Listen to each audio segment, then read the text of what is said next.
Hey, hey, Happy hey. Thursday, everybody. We are back for the 20-minute Event Profs Live Marketing Live. How are you doing, Sabrina? I'm good. I'm good. It's so funny. I love this. I just got a message from Unia who's like, where are you guys? I'm waiting for you to go live. So here we are, Unia. We are live. But I love that. I love it. We're being held accountable. This is what it's about. We've got this wonderful It's excellent. community and that we show up for, and Right. it makes it all worth it. So here we are, super excited on this Thursday. And Jason will tell you now why there was a slight delay because we're all about experimentation. Yeah. We're all about event tech as well. And so I'm going to hand it over to him so he All right. can tell you Yeah, I'm about sorry. it. This is entirely my fault. I wanted to jump away from StreamYard and try out the new melonapp.com, and it's good. It's good. There's some nice things about it, but it took a few more minutes to get it up and going. And nobody's going to notice the pixelation of the background either. I'm sure we're going for like the 80s theme up here with the I pixels. know, like Vogue. I love it. I Definitely love do it. Vogue It's in cool. them. Yeah. If anybody's used the Melon app, let me know because I'm curious to see what your experience is. But anyway, today's topic, we're going to get right to it. You guys are short on time. Don't want to waste your time. So today's topic is the 10 pillars of digital marketing. And what we wanted to do with Sabrina and I was speak about digital marketing is a massive topic, and it can be very confusing, and we wanted to try to break it down into like the 10 main components so that you guys can kind of focus on specific ones. So we're going to go through these one by one. We'll Mhm. try to hit them really fast, talk about why they're part of the digital marketing experience and why you should include them. And also, we're really curious to know if you would like to learn more about a specific pillar. And if you do, please in the comments, I think I did that right. In the comments, put yes, no, or let us know what you think about each section that we're going to go through. Have I missed anything, Sabrina? No, that Yeah. sounds about right. We're going to jump straight into the 10 pillars. I'm super excited. Now, if you Google this at any point, you might see different pillars. But what we did was we pulled out what we thought were the 10 most important ones specifically for the hospitality and events industry. Because, that's our focus. That's where our expertise lies. And that's what we love to do and where our passion is. And we think it's the most relevant. So these are kind of our 10 pillars of what is important in the world and space of digital marketing pertaining to our industry and of all of you. Amazing. So let's jump over to the first one. And what we have here is number one is SEO or SEO. A few different reasons to ways to call it, I guess. Mhm. And so SEO, what is SEO? Why is SEO important in the digital marketing? I mean, for me, it's mega important. It's really it's a great way to get your brand discovered. Most people are still using Google. A few people are using Bing. Nobody's using Yahoo, but it's all search based. And so Yeah. most people, when they need something, the first thing they're going to do is go into Google and search for those terms. And if you have really focused on your SEO for your website, you will hopefully be ranking in that first page, which is going to drive a lot of leads to your website and to you. So SEO is a really important. It's a huge subject too. There's so much. It's constantly changing, and this is a really important part of the digital marketing experience. Absolutely. Um, yeah, And these are this is a topic that there are full agencies and companies that do mm, sale. yeah, And it is, it can even be down to very specific elements and components of your website and mm, not just your whole website in general.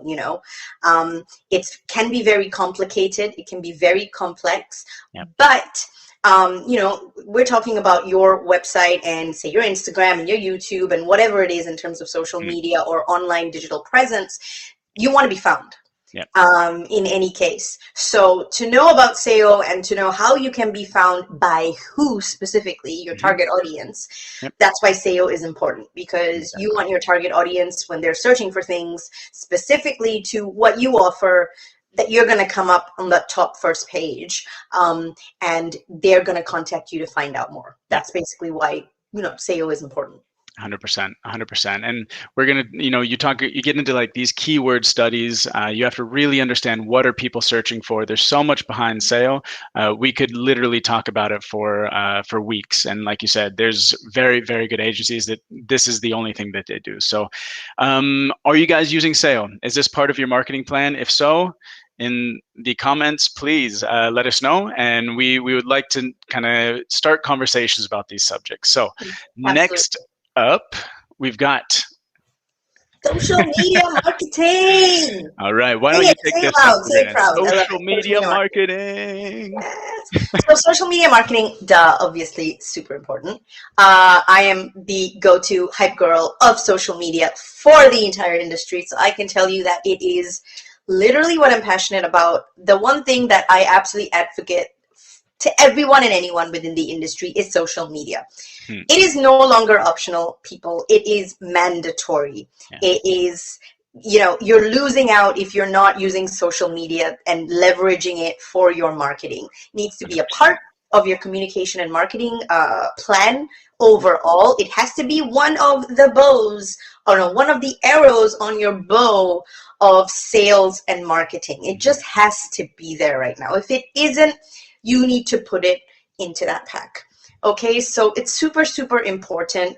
We're not talking about TikTok. We're not asking you to make silly videos. We're not asking you to do anything like that. But you do need to understand social media, and you do need to understand which platforms are the ones that you should be on, and you do need to understand how to purposefully use those platforms for your marketing purposes and needs. So, we know this is a huge topic in itself as well. It is basically what I live and breathe, and and it's a chunk of what I do and live and breathe, right? And it's made up of so many things. So if you're not practicing social media marketing right now, why not? What are the things about it that you have questions about? What are, kind of aspects of social media that you just don't understand or get that, and even if it's a baseline, well, how am I going to apply social media marketing to what I do for my business and my brand? If these are things that you're asking, please put them in the comments, because for us, it's really important to know what, this pillar means to you, and are you applying it to your business, and what about it is a pain point for you? What are the pain points? Because what we want to do is be able to provide kind of tangible ways to support, the industry through what we do here. So social media marketing, huge, huge, huge pillar. So definitely keep that in mind. And that's a great point. I'm glad you brought that up. I mean, part of this exercise that we're doing today is to get some feedback from you guys to let us know which direction we need to drive this stream that we're doing. We've gone all over the place. We've touched on a lot of different things. So all your feedback is going to help us answer the questions that you guys have in the future. So yeah, thanks for bringing that up. Probably should have mentioned that at the beginning. My apologies. All right, next up, content marketing. Content marketing. All right. Content marketing is, again, one of the 10 pillars of your digital marketing plan. And content marketing is really a focus on the content. So that can be written, that can be video, that can be audio, that can also be streaming like this. And basically what you're trying to do with content marketing is create content that is relevant and interesting to your audience. Exactly. Again, it's a massive, massive industry. I love content marketing. Sabrina loves content marketing as well.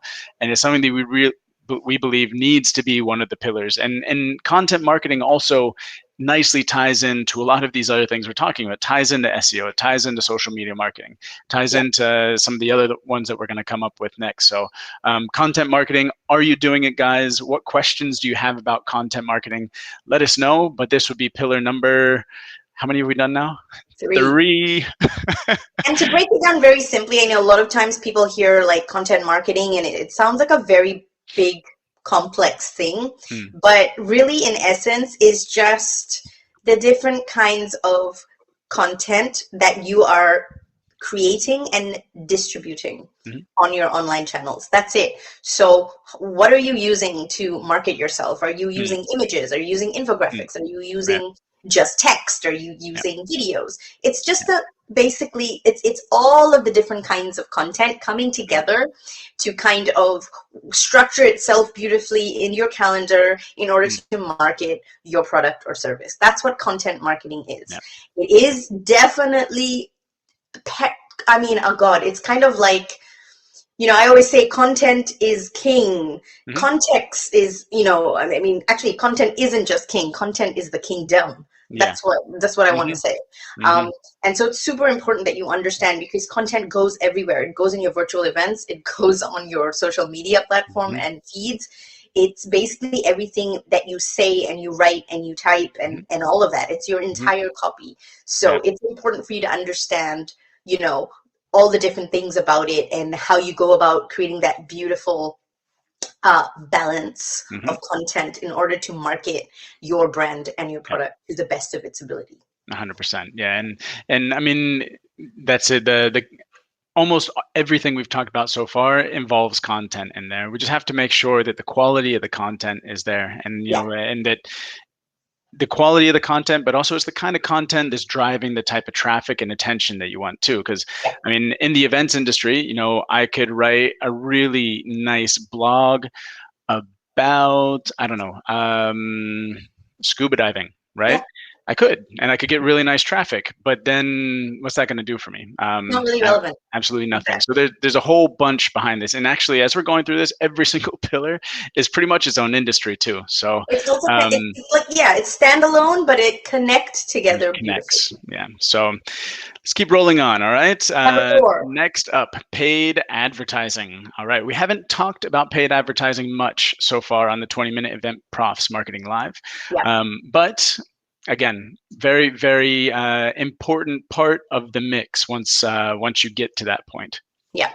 Absolutely. And this is the thing about paid advertising is a lot of people jump the gun with paid Mhm. advertising. I think it's very important to understand that you shouldn't jump the gun. And what I mean by that is, don't jump to promote something if you do not have clarity in terms of Mm. everything else. Mhm. If you don't have clarity in terms of your brand message, in terms of what your content pillars are, your content marketing, your structure, where you are on whichever platform, Mm. which pieces of content are your kind of structural pieces, Mhm. don't jump to paid advertising. You Yeah. can't just randomly promote a post and think it's going to bring you all this traffic and it's going to bring you leads and it's going to bring you all this wonderful stuff because you put money behind it. That Yeah. simply is not just how it works. So the world of paid advertising can be a very complex one, but it can definitely bring a lot of benefits if you do it right. And this is what we're here to kind of find out from you all is, are you practicing paid advertising? And if you are practicing paid advertising, what are you seeing as the areas that you don't know so much about on that you want to learn more about, or Mhm. what are the questions that you have? But also, Mhm. if you're not doing paid advertising, why not? Is Mhm. it because you're not at that phase of your business yet, or do you just not really understand it enough, or Mhm. what is it going to take to get you to that point that you want to kind of invest in paid Mhm. advertising? And paid advertising is not just like paying to be a sponsor in a virtual event, for example, so Mhm. that everyone sees your product. Yeah. It's about using social media, for example, Mhm. Facebook ads, Google LinkedIn ads, ads, Twitter ads. Instagram Mhm. ads, TikTok ads now. Mhm. There's so much real estate right now in the online space that you can show up through Mhm. paid. So it's important to understand, first of all, where your audience is and where you want to show up. But you got to have your branding very, very Mm. solid and all Yeah. of that before you go into the world of paid. Yeah, absolutely. And think that you're paying usually for clicks. Yeah. So if you're paying for people to click somewhere, which is basically going to your web page or to your profile, you have to make sure that funnel looks like there's a good landing page. There's a that there's an easy way to your end service and to the results that you're looking for. Because I do see people doing paid. They do a good job of paying for the right keywords, having the right advertisement, but then when you click and you go there, the rest of it falls apart too. So you're totally right. It's not just thinking about I want to put an ad. You need to think about what's going to happen after somebody clicks on the ad as well. But Let's keep rolling. This is a Rolling lot of numbers. information, guys. All right. So next, email marketing. All right. So this is kind of like this is like the non-sexy pillar in the digital marketing spectrum, and I think it's one, since email has been around for decades, essentially, people are not looking at it with the same glowy eyes as they would at like social media marketing, content marketing, all the new people that are on the block. However, I would argue that email marketing is so Gold. important, and So, it's way so, over ignored. At the end yeah. of the day, when you email marketing is having is essentially having a database of customers or potential customers or leads that you have direct access to. So if you have a message or something you need to communicate, they're sitting there and you can send it directly to their inbox. I mean, it's really, really powerful stuff. And I see a lot of people who are ignoring email marketing at the moment, when really we need to be working on capturing those leads and having them in a database so that we can access them and communicate with them. It's Yeah. nice to have followers. It's nice to have people looking at your Instagram and your Twitter. But email marketing for me is even more of a direct message to those people. It's true that some of that goes to spam. It's true people may not be checking their emails as much. However, you're going directly into their inboxes, which is really hard to do in some of the other platforms. Absolutely. And I think what's important is a lot of people, I've heard many times along, I guess, the years and the months, email is dead, email is dead. But I'm going to ask you one question. What do you need in order to sign up to anything? Mm-hmm. Your email address. Your email, yeah. Mm-hmm. This is data, people. Email address is data. And in terms of your target audience and your audience and, email marketing has evolved now to a place that is so impressive. There's so many incredible companies and software that you can use to create phenomenal email marketing campaigns. We are not talking about traditional dead newsletters like, hey, this is what happened in the last 3 weeks.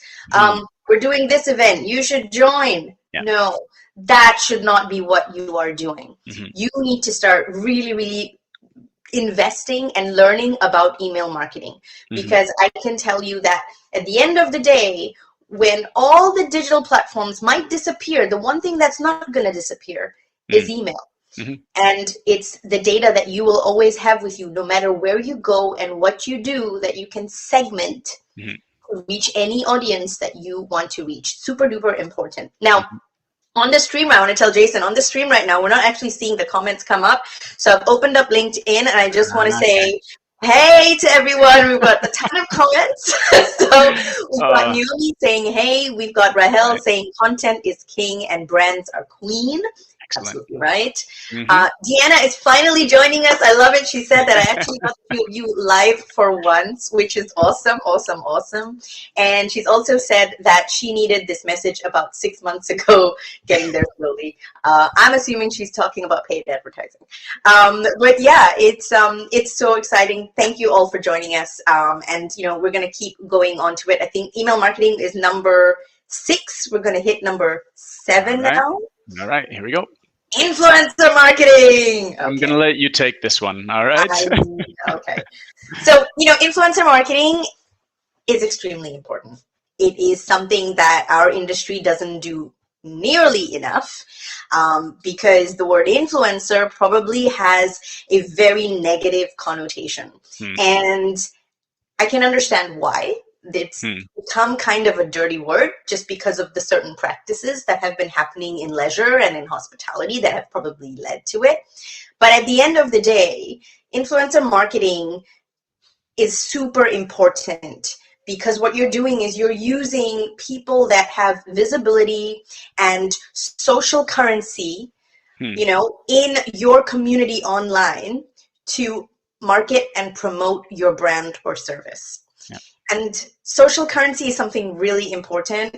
And I know it's not something that you hear very often, but basically social currency are people that are within your community or on the online space that are very, very well placed to help you promote and sell what it is that you're selling. And the community trusts them. They are a go-to, and they've built their thought leadership and their confidence and their trust from the community, in a particular space. Mhm. And there are influencers everywhere. We need to get this image of influencers out of our head that they are sitting in bathtubs with LED lights all around them, sipping champagne and staring out the window. Like, that is not the influencers that I know. And I understand that that is the vision and view that a lot of people have of them.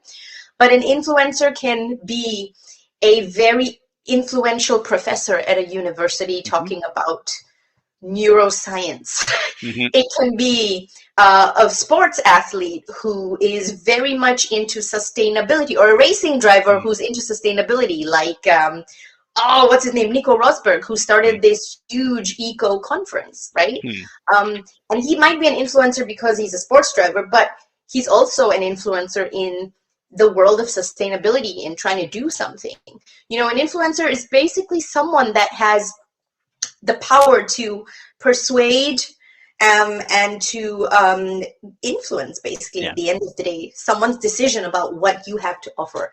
And it's something that is very, very underrated in our industry, that not nearly anyone does enough of at their events and with their products and services. And it's a huge, huge, how do I even say this? We're literally at the tip of the iceberg of influencer marketing in our industry. You don't even see it yet, right? Yeah. So for me, influencer marketing is a really, really important thing. So if you're interested in this subject, you're interested in how you can use it for your brand or your business, if you have any questions about it, drop them in the comments or send us DMs. However it is, we want to know what about this you are interested in, specifically for your business or your brand, or what questions you might just have in general about influencer marketing. Yeah. I mean, so there's two takeaways I would add to that. And the first one is, I totally agree with this old concept of influencers. I think the name got this bad rap over time, because we are thinking of like the person sitting by the pool or somebody on the beach, and just like pretty photos. But I would argue that if someone respects your opinion, then you can be an influencer. So basically, because that's what happens a lot of time, and what people don't understand. It's not about the image, it's about respecting that person's opinion. Because me personally, if I respect your opinion, I'm going to take your advice. So if your advice is to use this brand or use this tool or go to this destination or this hotel is great for events, I respect your opinion, so I'm gonna believe you. And it's such a strong relationship that a brand can have with an influencer to attract new clients. And that's because that what we're seeing is the personal brand is becoming just as important as the business brand. People believe people, right? The authenticity of the person is becoming more important. So influencer marketing, it's a buzzword. It's been a buzzword for a long time, but I agree with you. It's being underutilized at the end. I think it's still a very, very cheap and effective way for services and businesses to promote themselves. I think it's underpriced at the moment.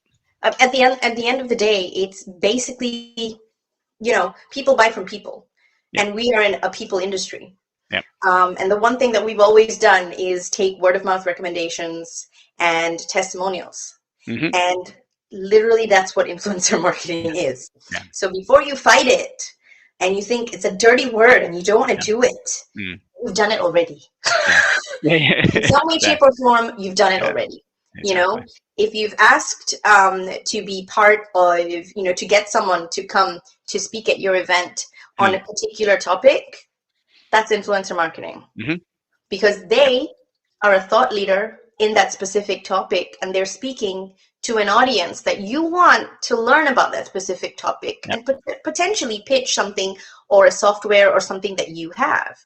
So that is influencer marketing. It is as simple as that.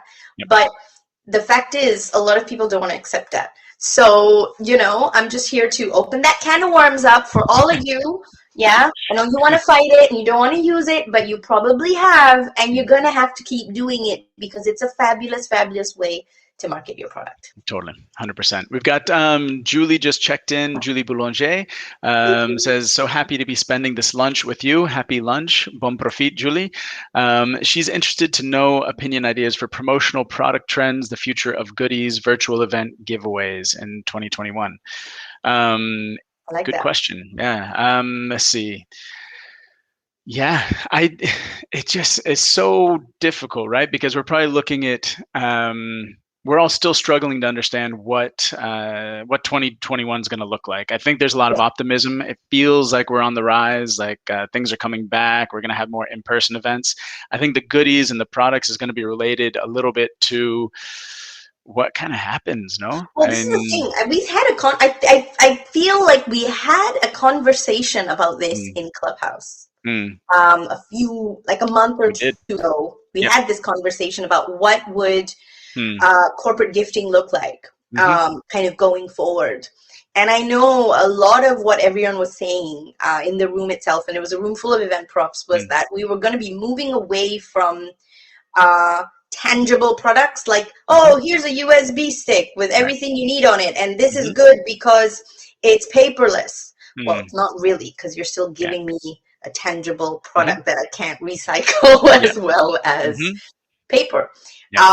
So, they were saying that the trend might be moving away from, those kind of tangible products to more sustainable products, and also more experiential, because as humanity, in a certain sense, we've shifted to obviously being with our families a lot and sharing a lot of things with our families. And now moving forward, we're in this space where, the experiences are going to matter more. So if you're given an experience that you can enjoy with someone, that you like, bring your friends, join here, do that, that's going to create much more of an impact. And I think that's what the trend is going to be, And there was something on LinkedIn that was floating about for, I think, at least 2 or 3 months about these masks, and now they're like these I think it's those biodegradable masks that you can plant, and there's actually seeds in the paper,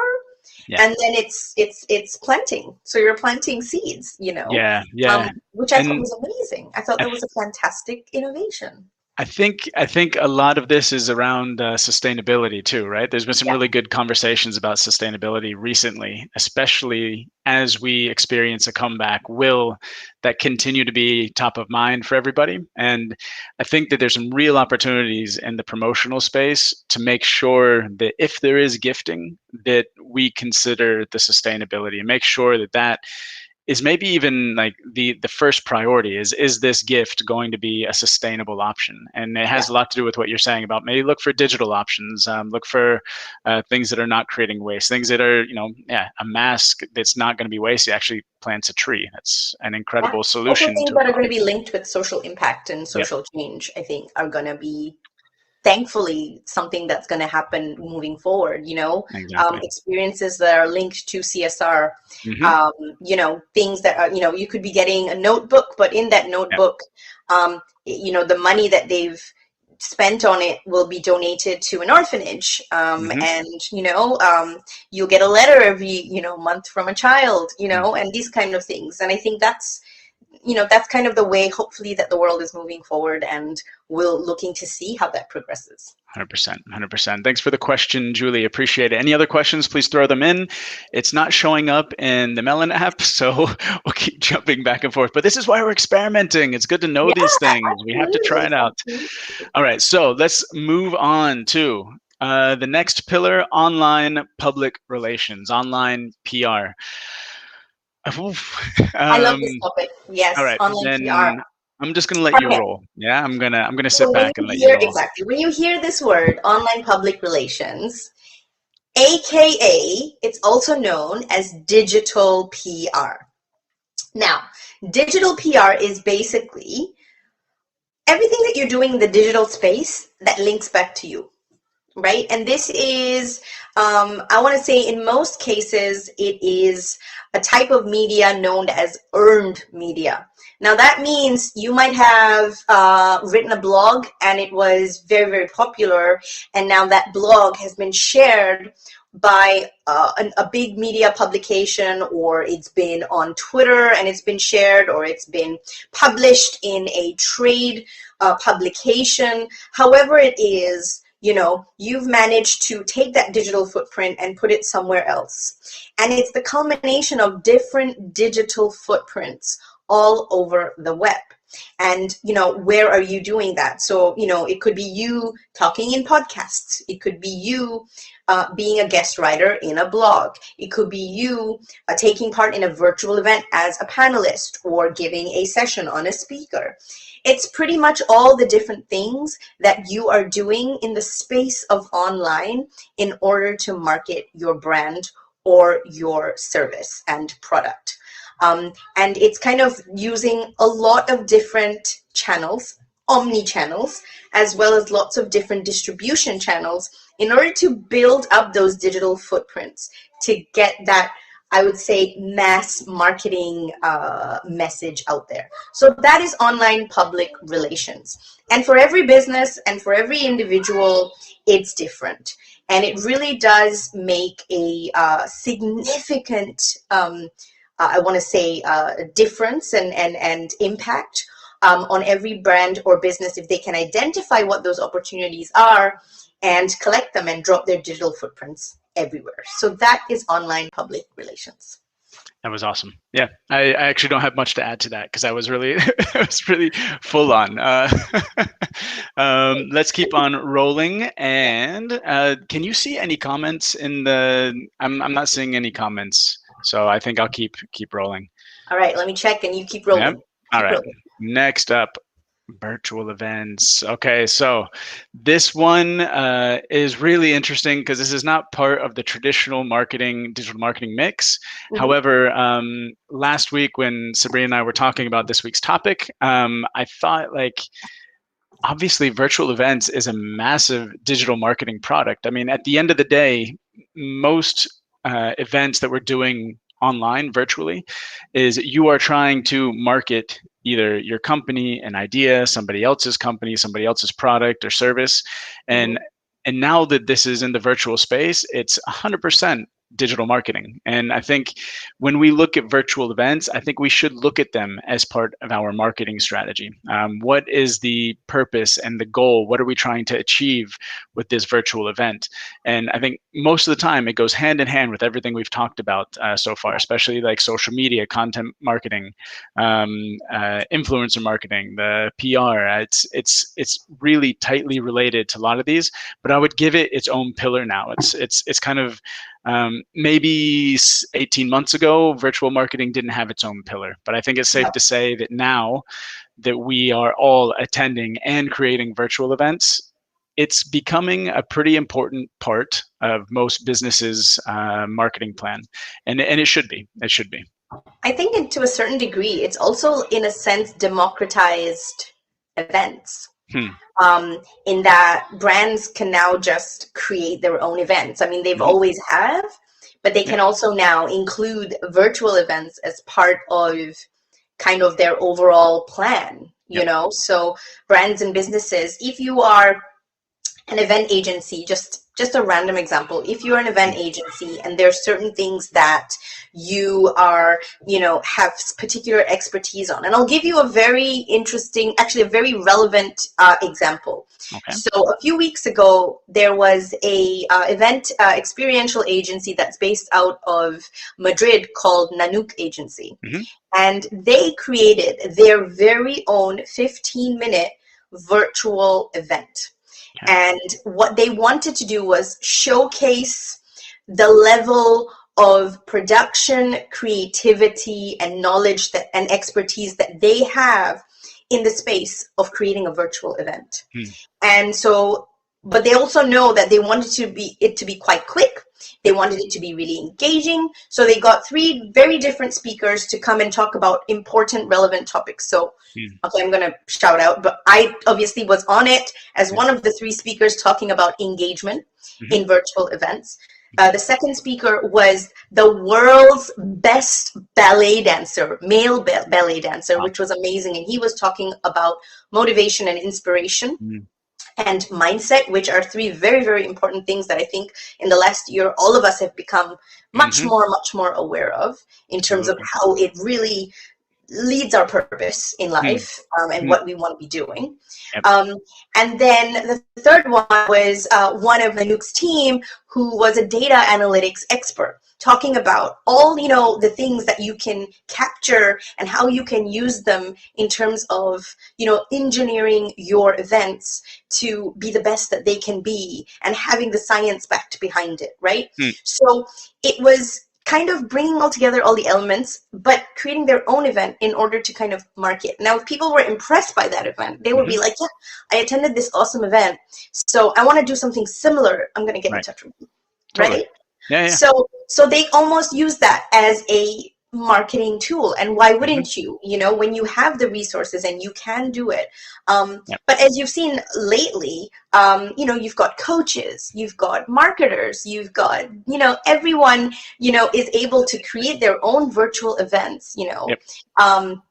and bring it into their space to kind of showcase. Heidi did it very well with the digital trip, Yep. showcasing 100%. what they do with, with destination marketing in a digital way. How can you do that now when you can't physically go to a destination? So Yep. we have seen some very, very amazing examples of this happening. And I think that it is such a powerful tool in the world of digital marketing, Agreed. that every brand should be exploring Yep. more. Don't wait And around for in person to come back. It yeah, will. Jump it on will. board virtual and see how you can make it work for you. Yeah. Absolutely do it, because it's Yeah. not going away. And the tools are there now. I mean, the tools are there that you can almost produce a virtual event yourself if you really, put some time into it. So, in Absolutely. fact, Deanna, so I'm now, this is another sign of like, I'm now on LinkedIn watching our stream. That's the only place I can see the comments is on my phone. Even the LinkedIn is so, let's not get started on LinkedIn streaming. But Deanna says she just hosted her own virtual event a few weeks ago exactly for this reason. So Yes, yeah, we did a Cinco de Mayo event. I wasn't able to attend, yeah. but I thought that was such a great idea. So, Exactly. Yeah. It's a perfect example of using virtual events as a marketing tool as part of your digital marketing strategy. Julie says, sorry, I was not able to join Clubhouse. Hashtag proud Android user. it's But open now, Julie. it's You changing, can Julie. join. Yeah, you can come and join us on Clubhouse. Huh? We'll have to talk about that. And then Naomi says Mariska and Jaro are Arrow. revolutionizing the B2B influencer marketing and events. And I agree. They're doing a fantastic job Absolutely, of absolutely. leading the charge of influencer marketing in the events industry. So thanks for the feedback and the comments, guys. We'll keep rolling. This is definitely not a 20-minute event prompts marketing live. We're up to about I 38 love how we minutes call it now. 20 minutes, and then we never stick to 20 minutes, because trying and keep me and Jason within 20 minutes is like an impossible task. We just, even in our normal WhatsApp calls, we're like, hey, you have 10 minutes. And then it ends up being like 45 minutes. Yeah, it's just a way of roping people in. It's all you just get them in, yeah, and but then we just keep you here. why fix it when it ain't broken, right? Yeah, exactly. So there you go. Let's keep rolling. All right. So, Next, all right. Analytics. So, okay, is this a pillar of digital marketing? It's arguable. I don't know if you could call it a pillar, but I think it's such an important part of your digital marketing strategy and plan and it's one that gets ignored all the time. And I understand why, because it's numbers, it's math, it's statistics, it's we're creatives usually in the space, except for Julie. She's like super operational. She's the and exception. Naomi, she's Miss And AI, Naomi, and all she's right, all about the data, right? exactly, So, exactly. but this So I is it. know, Data and is important. but like it's so important because you're doing that. You're spending time, you're spending money, you're spending your resources on creating content and working on your social media and working on your blogs and working on your ads. And if you're not actually tracking what happens afterwards, then there's really no point. Because you need to, in order to improve what you're doing, you need to understand what the numbers are telling you. And I would highly, highly recommend that if you don't know how to do analytics, either take one of the 100 Google courses that courses. there are exactly online. Just get a basic understanding, or even outsource it. Get somebody to come in and help you, because as soon as you start understanding the numbers that are going on, you will be able to modify your strategy, and you will see huge returns in terms of what you're doing, because Yeah. otherwise you're just kind of like shouting out into the world and hoping that one or two people start talking to you. So analytics is And huge. I think analytics as a word scares a lot of people. Yeah, it's a scary word. I Um, agree. it is, and at the end of the day, and even data as a word Yeah. scares a lot of people because we're scared a lot of by the unknown and what we Hmm. don't understand. And as creatives, obviously, as Jason has said, we don't work in black and white. We love Hmm. living in the grays. Okay, the gray area is a fabulous place for creatives. Just It hang out allows us there to all just day. do whatever. Hang out in But the gray. yeah, exactly, but data and analytics is extremely, extremely important. Mm. And the only thing I can tell you for this specifically is if it's something that scares you and you're not comfortable with it, start small, Hmm. right? So start small, meaning, as in the whole space of marketing and now digital marketing, there's always a lot of testing to see what works and what Yep. doesn't work. So that's all analytics, helps you to do, is to see what is working versus what doesn't work. 100%. Focus on one thing, learn about the analytics behind it, Yep. and then once you've got that under your grasp, move on to something else. So, for Hmm. example, no one's asking you to become an analytics wizard for every single thing. There Hmm. are agencies that look after analytics for your whole umbrella of things. But for example, if you want to get better at Instagram, you're going to Hmm. have to understand the analytics. You're going to have Yep. to see, oh, this post worked really, really well. This post completely fell flat. And why did this post fall completely flat? It could be because I didn't post it at the right time, so Hmm. not a lot of people were online, or maybe it's just something that isn't of interest to the audience that is watching. But this carousel did amazing, Yep. so I should then be producing more content like this because Hmm. that resonated with my audience. Yep. And so I will do more of this and I will do less of this. That's all analytics is at the end of the day. It's about finding out what you're good at and giving people what they value Yep. more, and then getting rid of the stuff that they don't value so much. Yep. And it's just, keeping you relevant at the end of the day, which is why analytics is so important in the space of digital marketing. But again, start small, focusing on the different platforms or your website or, Hmm. Twitter or however it is you want to do. Learn about analytics, and a lot of these platforms themselves already have built-in analytics Yep. that you can do before you get heavier and invest in other kinds of Hmm. software that break that down further. Yep. Learn with the basics and then move into it further for what Exactly. your purposes are. Exactly. Yeah, I think it's really good advice, especially like start small. Like if it feels overwhelming, track the basic things. How many more followers do you have? How many likes does this type of post get? How many visits have I had to the website? At least start somewhere. Start following it, because it's so important, the analytics. All right, last one. I think. Last How many? one. What is How many number we got? 10? I have no idea. I think this is the last I one. think it's going to be design. Yeah. All right. All right. Yes. So again, I think these last two we stuck in here because they're really important. You can definitely have a debate with us as to whether they're a similar pillar as SEO or these other ones, but design is really important. And there's some really excellent tools out there now to help us with design. And I mean, I think you can do that for sure. Like you can start out with design, but again, design oftentimes is innate. There's some really good designers that just have this natural ability to create fantastic designs, but it is something that you can learn and that you can work on. And there's courses out there. I would like to. A good friend of mine is a great designer. I'm going to bring her on to a podcast shortly to talk about like just design 101, what makes a good design. But it's just a shame if you've gone through again all this process and your content's fantastic, you've got the right audience, you've got the right keywords, and then you just have this like ugly design that nobody wants to even like, they just get it off of my feed as soon as possible. Yeah. um the whole thing kind of falls apart. So I would say content's probably more important than design. I think content, as always, is going to be what drives everything. But if you can get a nice balance between solid content and a good-looking design, you're going to go really far in terms of the digital space. Absolutely. And I think it's also, I think design at the end of the day, it's about attention, right?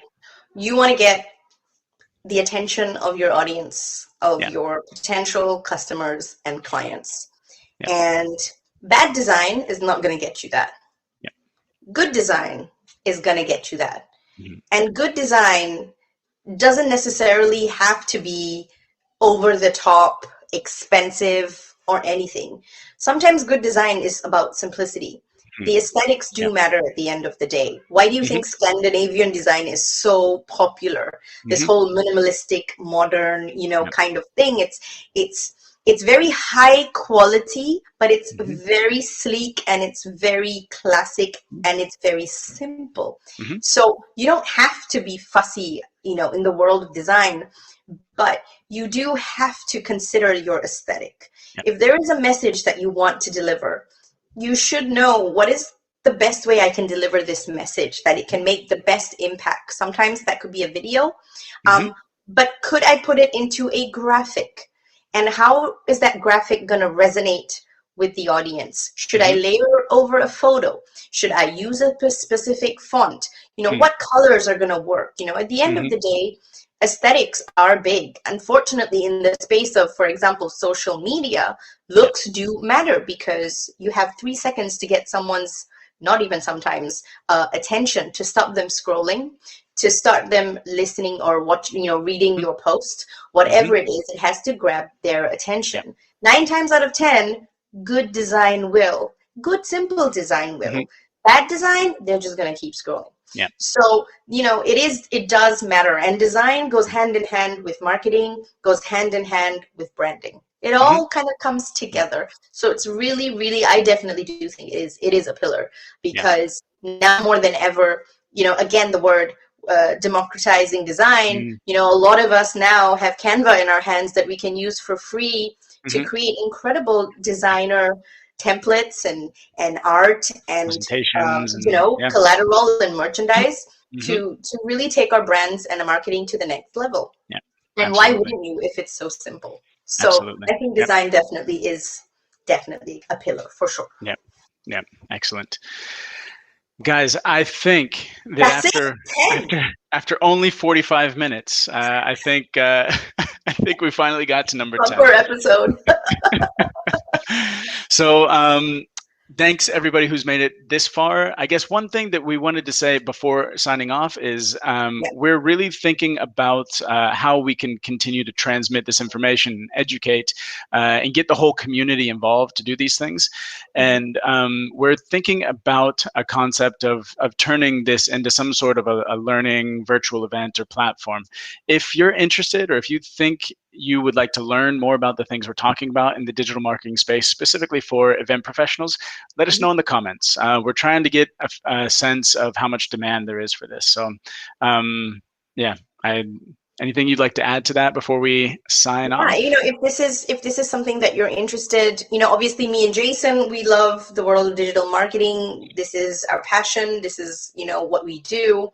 But also if there is a vision and a demand out there, we would love to be able to bring experts within every relevant field together that, can kind of help you really learn about these specific pillars of digital marketing in order to empower you to use them within your brands and your businesses in order to really level up your kind of presence in the world of digital marketing. So if that is something that you are interested in, then definitely drop that in the comments, because that would be something super exciting for us to do as well, and kind of push this forward. Because I know for sure, there's lots of generalists out there. There's a lot of general information you can find.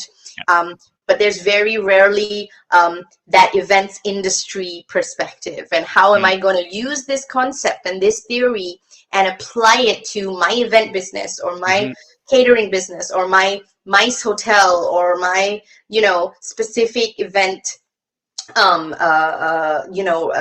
perspective. Hmm. And that is what's missing. And Yeah. I think it's important. I think it's an industry and something we have to really grab by the horns and Yeah. really ride, Yep. because it can do wonders. Yeah. And so, that's super interesting to you. Drop it in the comments. If you're watching the replay, thank you for watching and being with Thank us you. for this Thanks for long. coming this far. Exactly. But this is what we're kind of hoping to do and kind of evolve. So if that's of interest, please do let us know. But of course, we will be back next week talking about something interesting in the space of digital marketing. And if there's something specific you want to know about, drop it in the comments and we'll pick it up and talk about it next week. Cool. Yeah, but otherwise, thank you, Jason, for the fabulous stream today. Melon, Experiment. you have used it. I've not used it, but I think I like it. I think it's cool. I think it's nice that you can change different things around. So yeah, we got lots of options here, huh? I can put you yeah. down here and then down here. All right, but Exactly. anyway, we'll Fresh see you stone. guys. We'll see you guys next week, huh?